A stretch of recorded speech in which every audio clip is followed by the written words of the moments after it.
लेकिन आप हंस क्यों रही हैं? हिंदी सिनेमा में एक से बढ़कर एक अभिनेता हुए हैं जिन्होंने विलेन के रोल को निभाकर एक अलग छाप छोड़ी। लेकिन इस बार आपकी गिनती में कुछ गड़बड़ हो गई है शत्रु साहब। खामोश। उन अभिनेताओं के नेगेटिव रोल्स को देखने के बाद भी दर्शक उनसे प्यार करते रहे और आज भी उन्हें अपने जहन में बसाए हुए हैं। फिल्मों में हीरो और खलनायक दोनों की ही अहम भूमिका होती है, इसलिए दोनों के चुनाव में निर्देशकों को काफी सोच विचार करना पड़ता है। आज हम जिस अभिनेता की बात करने जा रहे हैं, उन्होंने खलनायक की यादगार भूमिकाएं निभाई हैं। एक ऐसा जबरदस्त एक्टर जिसने अपनी आंखों से ही लोगों के दिलों में खौफ पैदा कर दिया। एक ऐसा शानदार कॉमेडियन जिसकी हर हरकत पर लोग पेट पकड़कर हंसा करते थे। खिड़की से आना पड़ा। मैं अपने घर में भी नहीं जा सकता, वहाँ भी पुलिस का पहरा है। एक ऐसी बेहतरीन शख्सियत का मालिक जिसने समाज से मिले प्यार को कुछ बेहद खूबसूरत काम करके लौटाया। जब तक जिंदा रहे, फिल्मों में एक्टिव रहे, फिल्म इंडस्ट्री ने उनको पलकों पर बैठाया। लेकिन जैसे ही मजबूरी के कारण उन्हें फिल्मों से दूर होना पड़ा तो यही इंडस्ट्री उनसे मुंह फेर कर बैठ गई।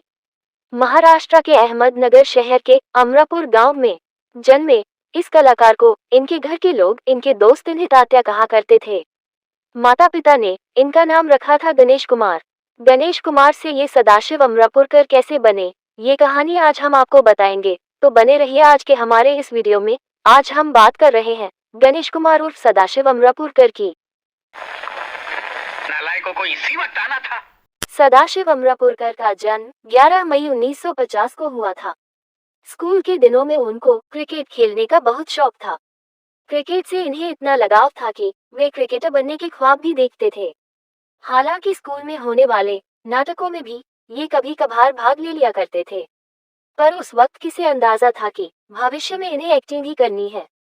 कॉलेज के उस नाटक में सदाशिव को एक कातिल का किरदार मिला था और इन्होंने वो किरदार इतने बढ़िया तरीके से निभाया कि इन्हें उस किरदार के लिए अवार्ड भी मिल गया।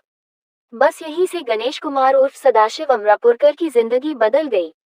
पहले ही नाटक में अवार्ड मिलने के बाद सदाशिव को थिएटर में रुचि जाग गई। लेकिन इस बार आपकी गिनती में कुछ गड़बड़ हो गई है शत्रु साहब। खामोश। अब उनका ध्यान क्रिकेट से हटकर पूरी तरह थिएटर पर आ गया। कॉलेज में इन्होंने ढेरों नाटकों में काम किया। अब तक इन्होंने अपना नाम गणेश से बदलकर सदाशिव रख लिया था और साथ ही अपने गांव अमरापुर को भी अपने नाम संग जोड़ लिया। इस तरह गणेश कुमार बन गए सदाशिव अमरापुरकर। इनके घर वाले और खास तौर पर इनके पिता थिएटर को लेकर इनके जुनून से बेहद परेशान थे। उनके पिता को फिक्र थी कि उनका बेटा शादीशुदा है और पिता भी बन चुका है, लेकिन उसे काम धंधे की कोई फिक्र नहीं है। इनके पिता ने इन्हें खूब समझाया, डांटा भी। एक दिन तो इन्हें कमरे में बंद तक कर दिया, लेकिन इन्होंने अपने पिता से कह दिया कि थिएटर इनकी सांस है और ये थिएटर के अलावा कुछ और करने की सोच भी नहीं सकते। किसी के रोकने से ये नहीं रुकेंगे। इनकी जिद के सामने पिता को हार माननी ही पड़ी। इन्हें नाटक करने की छूट दे दी गई। चूंकि इनकी पत्नी एलआईसी में नौकरी करती थी तो घर चलाने की टेंशन इन्हें थी ही नहीं। इस तरह थिएटर का हिस्सा बनने के लिए सदाशिव मुंबई आ गए। मुंबई में ये महान नाटककार विजय तेंदुलकर के नाटक कन्यादान में काम कर रहे थे। अपनी एक्टिंग स्किल्स से ये विजय तेंदुलकर का दिल कब का जीत चुके थे। एक दिन विजय तेंदुलकर ने इनसे कहा कि मैंने अर्धसत्य नाम से एक फिल्म की स्क्रिप्ट लिखी है, उसमें एक किरदार है जिसे मैं आपसे कराना चाहता हूँ। सदाशिव ने उनसे कहा कि आपको मैं कैसे मना कर सकता हूँ। इस तरह साल 1983 में सदाशिव अमरापुरकर ने फिल्म अर्धसत्य से अपने फिल्मी करियर का आगाज कर लिया। फिल्म अर्धसत्य में इनके किरदार का नाम रामा शेट्टी था। रामा शेट्टी का वो छोटा सा किरदार बहुत ज्यादा लोकप्रिय हुआ। पहले ही फिल्मी किरदार के लिए सदाशिव अमरापुरकर को सर्वश्रेष्ठ सहायक अभिनेता के खिताब से नवाजा गया। इस फिल्म के बाद सदाशिव के पास ऑफर्स की झड़ी लग गई। फिर इन्होंने कभी पीछे मुड़कर नहीं देखा। फिल्मों के साथ साथ सदाशिव ने टीवी पर भी कुछ बेहद दमदार किरदार किए। 80 के दशक में दूरदर्शन पर प्रसारित हुए शो राज से स्वराज तक में इन्होंने लोकमान्य तिलक का किरदार निभाया था, जबकि पंडित जवाहरलाल नेहरू की किताब डिस्कवरी ऑफ इंडिया पर बनाई गई श्याम बेनेगल की सीरीज भारत एक खोज में इन्होंने महात्मा फूले का किरदार निभाया था। बात अगर फिल्मों की करें तो सदाशिव अमरापुरकर ने 300 से भी ज्यादा छोटी व बड़ी हिंदी, मराठी व अन्य भारतीय भाषाओं की फिल्मों में काम किया था। इनके निभाए कई किरदार बेहद चर्चित हुए, मगर साल 1991 में रिलीज हुई महेश भट्ट की फिल्म सड़क में इनका निभाया महारानी का किरदार कभी नहीं भुलाया जा सकेगा। डर मत, मैं कुछ नहीं करूंगी। सदाशिव अमरापुकर ने महारानी का ये किरदार इतने सशक्त अंदाज में निभाया था कि फिल्मफेयर ने भी इस फिल्म के बाद अपनी अवार्ड कैटेगरी में best actor in a villainous role को भी शुमार किया, और ये पहला अवार्ड भी सदाशिव अमरापुकर को महारानी फिल्म के लिए दिया गया।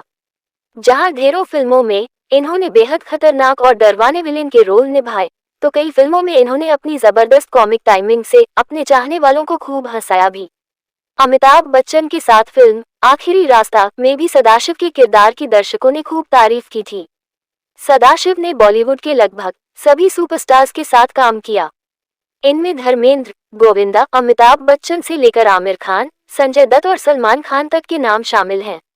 सुपरस्टार धर्मेंद्र को उनका अंदाज इतना पसंद आया कि सदाशिव अपने अपोजिट उनके पसंदीदा विलेन हो गए। जानकार कहते थे कि धर्मेंद्र उन्हें अपने लिए लकी मानने लगे थे। यही कारण है कि सदाशिव अमरापुरकर उनके साथ 2-4 नहीं बल्कि 11 फिल्मों में नजर आए। विलेन के किरदार से दिल जीत चुके सदाशिव अमरापुरकर ने 90 के दशक में सह कलाकार के रूप में थोड़ा कॉमेडी की तरफ भी रुख किया। उन्होंने आंखें, इश्क, कुली, नंबर 1, गुप्त, द हिडन ट्रुथ, जय हिंद, मास्टर, हम साथ साथ हैं जैसी फिल्में की। सदाशिव की आखिरी हिंदी फिल्म थी बॉम्बे टॉकीज, जिसमें उन्होंने कैमियो रोल किया था। करियर के आखिरी दिनों में सदाशिव अमरापुरकर की तबीयत खराब रहने लगी थी, इसलिए धीरे धीरे इन्होंने खुद को फिल्मों से दूर कर लिया। पर चूंकि थिएटर से इन्हें बेइंतहा मोहब्बत थी, तो इन्होंने थिएटर करना नहीं छोड़ा। अपने फिल्मी करियर के पीक पर रहने के दौरान भी ये बराबर थिएटर करते रहते थे। सदाशिव अमरापुरकर की आखिरी फिल्म थी 2013 में आई बॉम्बे टॉकीज। इस फिल्म में ये एक कैमियो में नजर आए थे।